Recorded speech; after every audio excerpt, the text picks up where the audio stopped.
The gentle Spanish Mastiff suddenly began barking incessantly in front of the door to the 8-year-old girl's room. When the girl's parents discovered the reason, they were both left in shock. Henry and Louisa had found peace in Los Angeles, a small town where time seemed to move at a slower pace. They lived with their daughter, Rachel, a lively 8-year-old, and their loyal companion, Luna, a Spanish Mastiff. Their daily life revolved around laughter and shared moments in their modest home. Luna, ever vigilant, was Rachel's shadow, following her everywhere and protecting her with a devotion that Henry always admired. The afternoons were filled with the sounds of Rachel running through the garden, her laughter echoing as Luna followed her. "She's the best dog we've ever had," Louisa would say every night as she stroked Luna before bed. But something changed. Without warning, the peaceful, undisturbed nights they had grown used to were replaced by unsettling sounds. At first, Henry and Louisa didn't pay much attention. They assumed Luna's nighttime growls were due to some external noise, perhaps a stray cat or the creaking of branches in the wind. However, as the nights went on, those growls turned into barking, deep, tense barks, as though Luna was alerting them to something no one else could see. Henry, who usually slept soundly, found himself waking in the middle of the night, his heart pounding, confused by the relentless barking coming from his daughter's room. "Louisa, have you noticed what's been happening with Luna lately?" he asked one evening as he lay down in bed, his face showing signs of concern. Louisa nodded, her expression reflecting the same unease. "Yes, Henry, but I have no idea what could be causing it. Luna has never acted this way before." The nights continued in the same disquieting manner. Luna would plant herself at the foot of Rachel's bed, her eyes locked on the darkness. Her barking, increasingly desperate, pierced through the silence, and the air in the house grew heavy, laden with tension and something else. Something Henry and Louisa couldn't name. One night, after nearly a week of enduring those barks, Henry decided to stay up. He needed to understand what was happening. If Luna was seeing or hearing something, he had to be able to detect it too. So, after everyone had gone to bed, he settled onto the sofa in the hallway, facing the door to Rachel's room. It was midnight when the barking started again, this time without warning. From inside the room, Luna stood with her fur bristling, as if an invisible threat was looming over her. Henry quickly rose, his heart racing. He cautiously opened the door to the room, trying not to make a sound so as not to wake Rachel. The scene before him left him frozen. Luna was at the foot of Rachel's bed, growling toward the dark space beneath it. Her eyes gleamed in the dim light of the moon filtering through the window. Something about the room felt off. The air was colder, and a shiver ran down Henry's spine. Henry knelt beside Luna, trying to see what she was seeing. But there was nothing. "Luna, calm down," he whispered, his voice trembling. But Luna didn't seem to hear him. Her growling continued, her eyes locked under the bed, as if something was moving there, something only she could sense. A cold sweat broke out on Henry's forehead, and he decided to lift the blanket to check beneath. Nothing, just the wooden floor and the heavy silence that seemed to answer him. Confused, Henry returned to his bed, but the image of Luna's behavior lingered in his mind. That night, he slept poorly, waking several times to her barking that refused to cease. By morning, he could no longer ignore the issue. Sitting in the kitchen with Louisa, he told her what he had seen. "I don't know, Louisa. Luna is scared of something, but I don't know what. There was nothing in the room. Nothing visible, at least." Louisa bit her lip, a gesture she always made when worried. "Maybe we should take her to the vet. What if she's sick?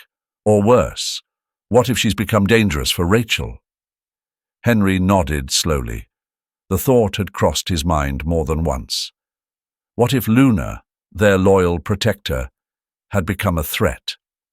He watched as Louisa put on her coat, the idea that Luna might be ill, or even worse, a danger to their daughter, gnawing at him for days. He couldn't imagine life without Luna, but Rachel's safety came first. He glanced down at Luna, who lay near the kitchen door, keeping watch. She didn't seem like the calm dog she once was. Something in her eyes had changed. Her ears twitched at invisible sounds, and her soft growls filled the air with an unsettling tension. "Let's go," Henry said, breaking the silence. Louisa nodded, grabbing the car keys, and together they headed out with Luna to the town's veterinary clinic. The drive was filled with uncomfortable silence. Louisa gazed out the window, avoiding eye contact with Henry. Both tried to stay calm, but their thoughts were muddled and dark. In the back seat, Luna seemed just as uneasy. Her head turned from side to side as if following something unseen, as if she were witnessing something the humans couldn't perceive. They arrived at the small clinic, where Dr. Juarez greeted them with a warm smile. He was an older man, with years of experience, known for his patience and kindness. He had cared for Luna since she was a puppy, and Henry trusted his judgment completely. "What seems to be the problem with Luna?" the vet asked, gently stroking the dog, noting the tension in her body. Henry explained Luna's strange behavior, describing how she had started growling and barking without any apparent reason during the night, particularly in Rachel's room. Louisa, her voice barely concealing her worry, added, "We're concerned she might be sick, or that something in the house is disturbing her." Dr. Juarez frowned, focusing on his examination. He carefully checked Luna, her eyes, ears, and reflexes. After several minutes, he straightened up and looked at them with a calm expression. "Luna is perfectly healthy," he said confidently. "I don't see any signs of illness or pain. Her reflexes are normal, and there doesn't seem to be anything physically wrong with her." Henry let out a sigh of relief, but Louisa remained unconvinced. "Then what could be stressing her out so much?" she asked. The vet crossed his arms thoughtfully. "It's hard to say. Sometimes dogs react to things we can't see or hear. It could be a change in the environment, or maybe something happening in the house that she's perceiving differently." Henry and Louisa exchanged glances. The answer didn't give them peace. If it wasn't a physical problem, then Luna was reacting to something in their home. But what? The vet suggested they consult an animal behavior specialist, though he cautioned that these kinds of issues often don't have a clear solution. They returned home without any clear answers. Luna followed closely behind them, as attentive as ever, but now each of her movements seemed laden with meaning. What was she seeing? What was she sensing? That very night they decided not to let Luna sleep in Rachel's room. They closed the door, leaving her outside, hoping it would ease her behavior. But it didn't. In fact, the situation worsened. Instead of calming down, Luna began barking and scratching at the door with an intensity Henry and Louisa had never seen before. Each bark was more desperate than the last, as if she were trying to warn them of some unseen danger. Through the wood, they could hear her deep, furious growls, so different from the normally calm Luna they knew. That night, they chose not to resist Luna's insistence any longer. Henry and Louisa decided to sleep in Rachel's room, both trying to make sense of what was happening. Louisa, still hoping it was all just a coincidence, lay down next to her daughter on the bed. The child slept peacefully, unaware of the tension around her. Henry, meanwhile, settled on the armchair at the foot of the bed, flashlight by his side, ready to watch for anything unusual. Luna entered behind them, her steps deliberate and her eyes fixed on Rachel's bed. The air in the room felt heavy, as though something invisible lingered. The windows were closed, yet a discomforting chill seemed to seep through the walls, causing Louisa to shiver beneath the blankets. Henry tried to keep his eyes open, alert for any strange movement. But exhaustion eventually overtook him, and slowly his eyelids drifted shut. The night passed in silence, almost still. But then, in the midst of the darkness, Louisa felt something, a slight sensation on her leg that startled her awake. Her body tensed, and without moving, she glanced down. What she saw froze her in place. An enormous spider with long, hairy legs was crawling slowly up her leg, inching toward her thigh. Her heart pounded so fast she could barely contain the scream rising in her throat. "Henry!" she cried out, her voice barely holding together, yanking the blanket off in one swift motion. Henry jumped up, confused by his wife's scream. The terror in her voice rattled him, and when his eyes finally adjusted to the dim light of the room, he saw what was happening. Another spider, just as large, was crawling up his arm. In a reflexive motion, he shook it off violently, sending the arachnid thudding to the floor. Luna, who had been watching tensely until that moment, began barking ferociously. Her fur bristled as she rushed toward the bed, growling and snapping at something Henry couldn't clearly see. Louisa, still frozen, tried to move Rachel without waking her, while the spiders seemed to multiply around them. Henry flicked on the flashlight with trembling hands, directing the beam under the bed. What it illuminated froze him in place. A nest of giant spiders, dozens of them, all moving slowly in the darkness. The shadows of their hairy, shiny bodies reflected on the wooden floor, some of them crawling up the legs of Rachel's bed. "Louisa, get Rachel out of here!" Henry yelled, unable to tear his gaze away from the nightmare unfolding before him. Louisa didn't hesitate. She scooped her daughter into her arms, who was now beginning to stir in her sleep, and rushed towards the door. Meanwhile, Luna continued growling, lunging at the spiders that were attempting to climb up the sides of the bed. Her jaws clamped down hard on the creatures' bodies, crushing them with a sickening snap that echoed in the room. Breathing heavily, Henry joined Louisa in the hallway, slamming the door behind them. But the growls from Luna and the crackling sound of spiders remained all too clear from the other side. Louisa collapsed onto the floor, still clutching Rachel in her arms, her breathing shallow as she tried to steady herself. "What the hell was that, Henry?" she asked, her voice trembling, eyes fixed on the closed door. Henry didn't know how to answer. His mind was fogged, unable to process what he had just witnessed. Enormous spiders, a nest under his daughter's bed, and Luna's behavior, which now finally made sense. All this time, Luna had been trying to protect them from an invisible threat. "I don't know," he finally muttered, disbelief heavy in his voice. But Luna knew something was wrong from the start. The hallway was dark, illuminated only by the flashlight Henry still gripped in his hand. The last of Luna's barking echoed, growing fainter until everything fell into an eerie silence. Henry and Louisa exchanged a worried look. They knew they couldn't just stand there doing nothing.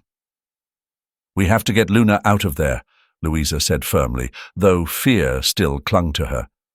Henry nodded, gathering whatever courage he had left. He tightened his grip on the flashlight and made his way back to the door. When he opened it, the sight hit him like a final wave of panic. The floor of the room was littered with the remains of spiders, some still twitching, but most of them had been wiped out by Luna, who now panted heavily near the bed. The air was thick with a strange smell, a mix of dampness and something unrecognizable. Henry didn't think twice. He stepped inside and, in a soft voice, called for Luna. The dog, exhausted but still on guard, approached him, growling faintly, as if she wasn't entirely sure the danger had passed. With his heart still pounding in his chest, Henry gently stroked her. "Good girl," he whispered. "You saved us." The next morning, Henry and Louisa decided they couldn't wait any longer. The events of the previous night weighed on their minds, a lingering echo that refused to fade. The memory of those enormous, strange spiders clung to every corner of the house, turning every shadow and sound into something terrifying. They couldn't ignore it any longer. They decided to call an animal specialist, someone who could explain with certainty what was happening. The call was brief. The specialist, a man of few words, but with a solid reputation in the area, agreed to visit the house that same afternoon. Though Henry and Louisa were relieved to know help was on the way, they couldn't shake the unsettling feeling that something larger lurked beneath the surface of their concerns. The day dragged on. Each minute stretched as if time itself had come to a standstill. Louisa kept Rachel busy, making sure the child didn't notice the tension filling the house. Henry, on the other hand, paced through every room, checking every corner, making sure there were no more signs of those horrible creatures. Finally, the afternoon arrived. The specialist, an older man with a greying beard and thick glasses, showed up right on time. His name was Pedro, and from the moment he arrived, his serious and professional demeanor inspired confidence. He carried a large case packed with tools and special containers ready for any unexpected findings.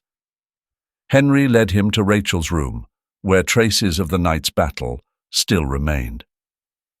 Pedro crouched next to the bed, shining a powerful flashlight on the floor. His eyes narrowed as he examined every detail with the precision of someone seasoned in his field. "The nest was here," Henry said, pointing to the now empty space beneath the bed.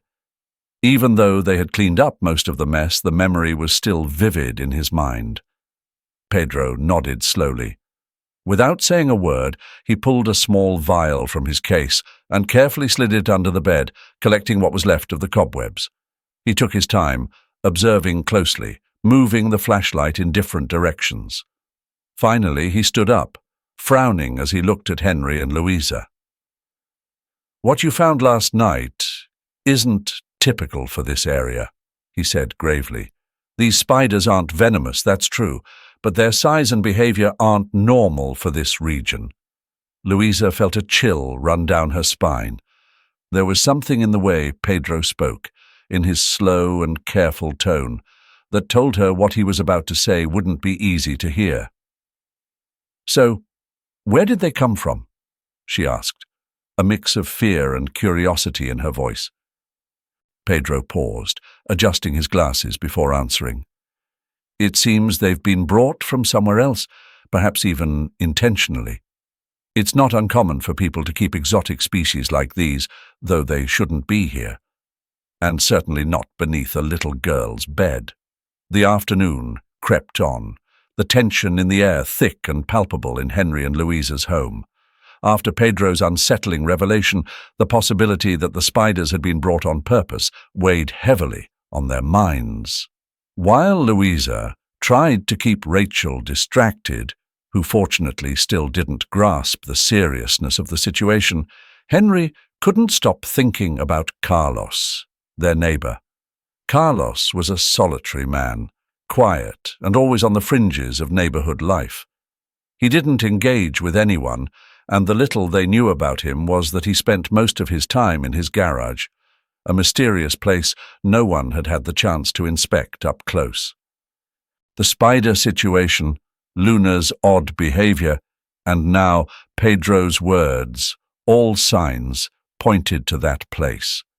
Henry, always cautious, knew he couldn't accuse Carlos without evidence, but his gut told him he needed to investigate.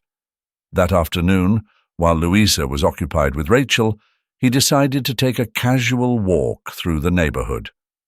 As he walked toward the corner, he couldn't stop glancing at Carlos's house.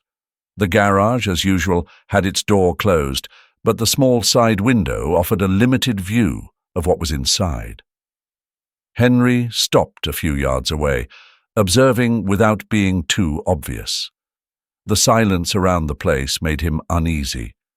There was no car in the garage, no sign that anyone was working there, but the curtains covering the window shifted slightly in the breeze. Just a quick look, he thought. He crept closer, his heart pounding in his chest, until he reached the window. At first, he only saw metal shelves filled with boxes and jars. But as he moved in closer, his breath caught for a moment. On the shelves nearest the window, he could make out several glass containers, each holding something alive. Some jars contained small snakes slowly coiling, while others were filled with insects and spiders, many of them identical to the ones he had found under Rachel's bed. Henry took a step back, horrified. There was no doubt now. Carlos had been raising those creatures, and somehow those spiders had ended up in his home, in his daughter's room. Fear quickly transformed into a firm decision. Henry ran back to his house, the weight of the revelation sinking deep into his chest. When he arrived, Louisa looked at him with concern, noticing the tense expression on his face. "What's wrong, Henry?" she asked, setting aside the book she had been reading to Rachel. Henry met her eyes, his voice low and shaky. "It's Carlos. I saw his garage. It's full of jars with snakes and spiders, just like the ones we found in Rachel's room." Louisa remained silent for a moment, trying to process what her husband had just told her. The thought that their neighbor might have purposely brought those creatures into their home, endangering their daughter, filled her with a silent fury. "What are we going to do?" she finally asked, her eyes filled with worry. "I'm calling the police," Henry replied, determined. "We can't handle this alone." Louisa nodded, trusting her husband's judgment. As Henry dialed the number, a sense of urgency thickened in the air. The police arrived shortly after, alerted by Henry's concerned tone over the phone. Two officers stood at the door, listening closely as Henry recounted his suspicions about the neighbor and the creatures he had seen in the garage. Though somewhat skeptical at first, the officers decided to accompany him to check out the scene. Henry led them to Carlos's house, his heart pounding. They didn't know what to expect, but the gravity of the situation could no longer be ignored. When they reached the garage, the officers knocked loudly on the door. "Mr. Carlos, this is the police. We need to speak with you." For a few seconds, there was no response. The silence that followed was unbearable. Finally, the garage door slowly creaked open, and Carlos appeared, his expression calm but wary. "What do you want?" he asked quietly, his dark eyes glancing at the officers with suspicion. "We've received a complaint from your neighbors," one of the officers said. "We'd like to inspect your garage."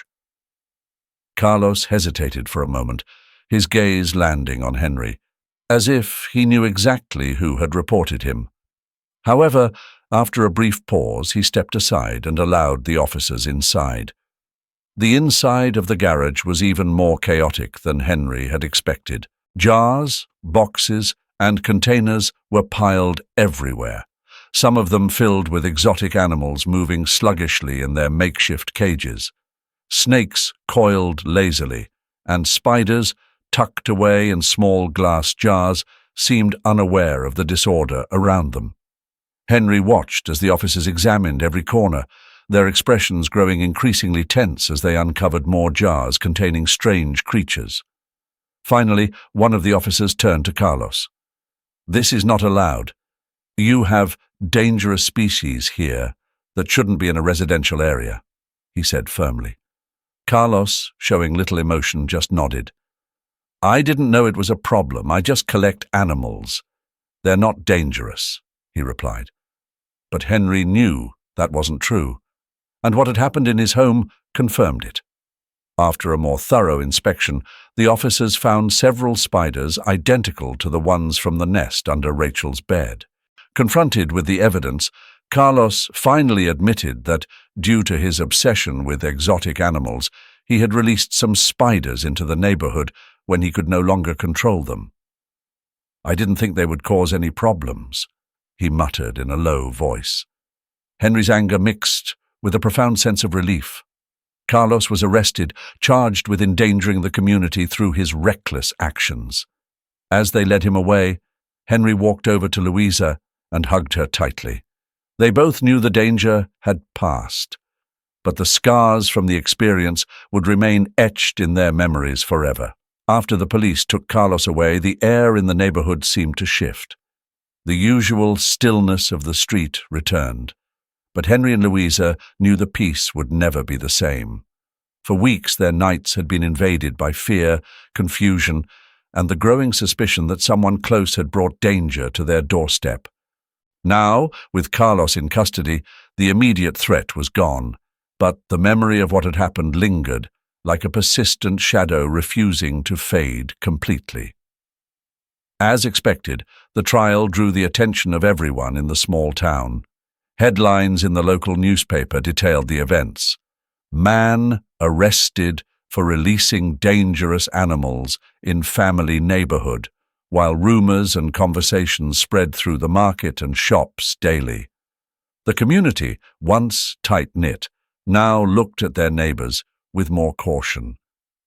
Who could have imagined that Carlos, the quiet, solitary man at the end of the street, harbored such a sinister fascination with exotic animals? Henry and Louisa decided to attend the trial. It wasn't an easy decision, but they knew they had to witness the process to find some closure to what they had endured. In the courtroom, the atmosphere was tense, almost stifling. Carlos, looking gaunt and emotionless, sat before the judges. He seemed resigned to his fate, but his indifferent demeanor only fueled Henry's simmering anger.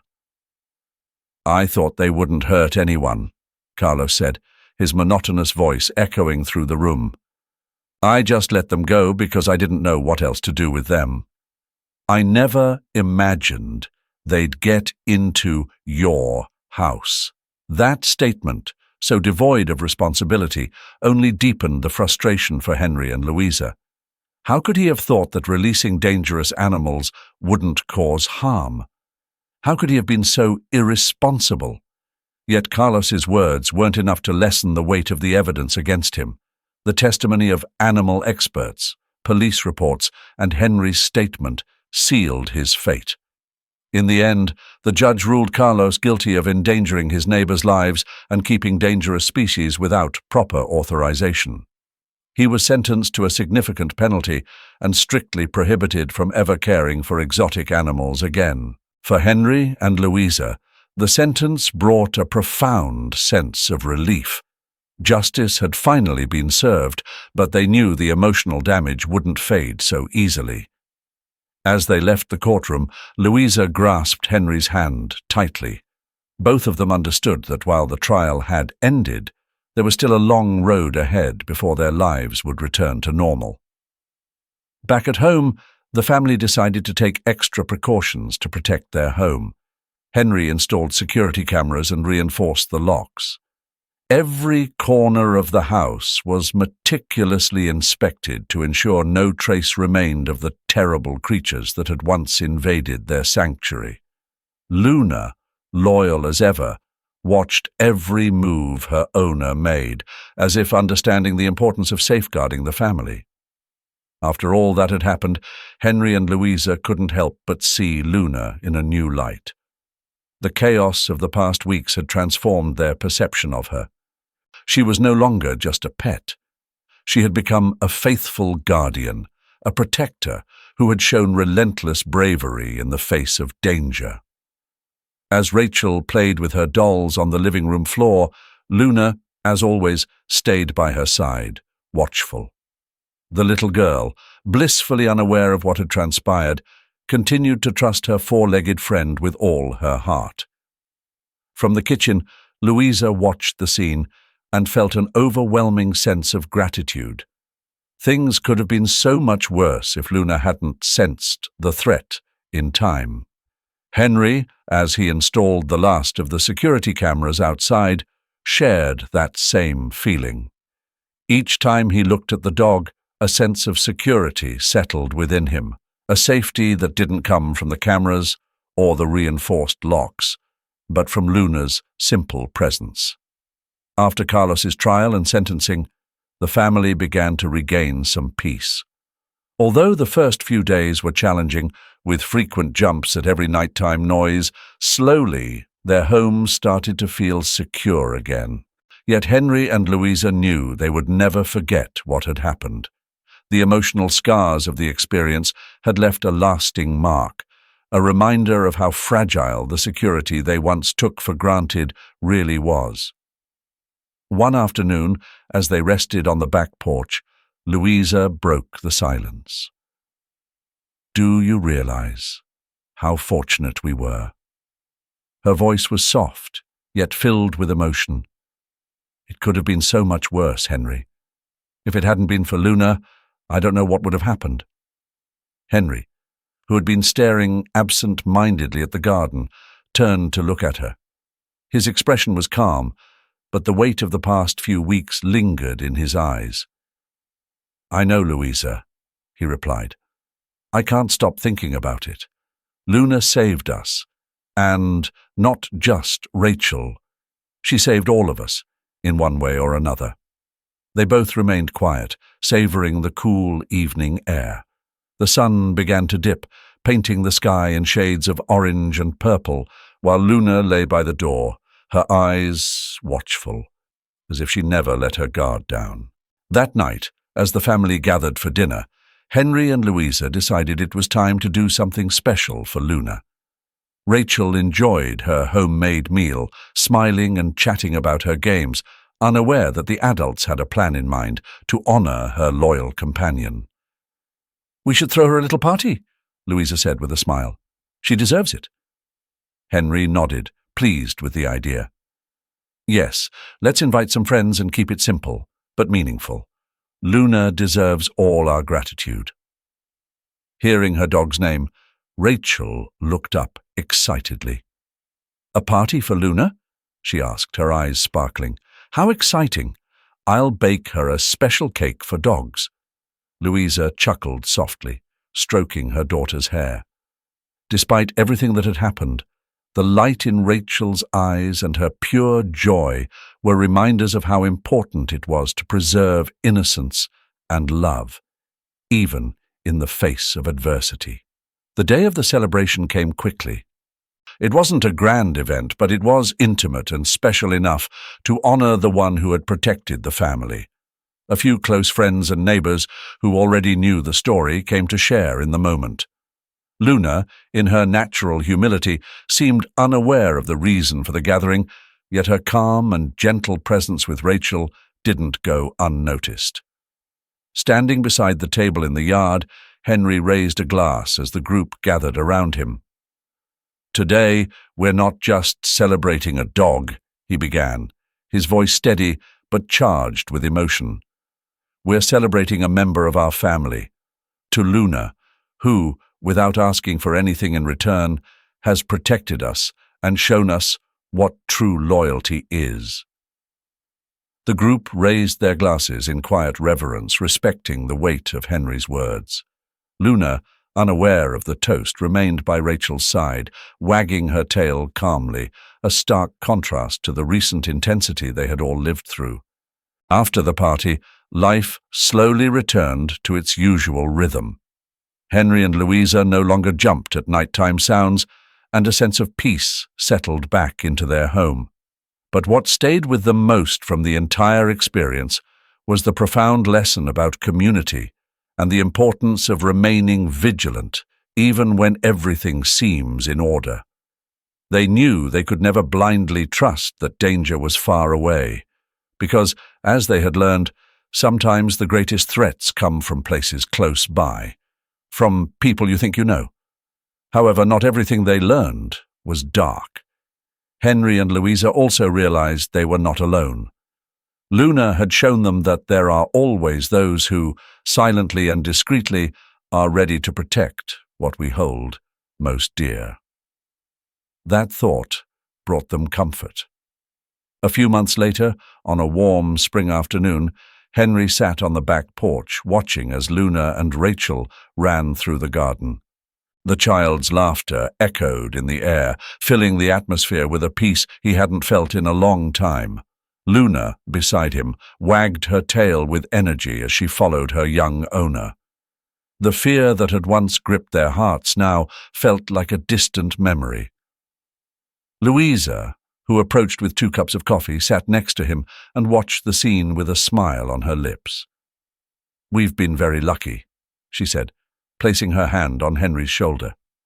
"Yes, we have," he replied, taking a sip of coffee.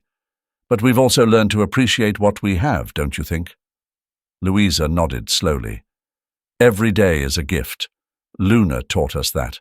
Sometimes the most valuable things are the ones we least expect."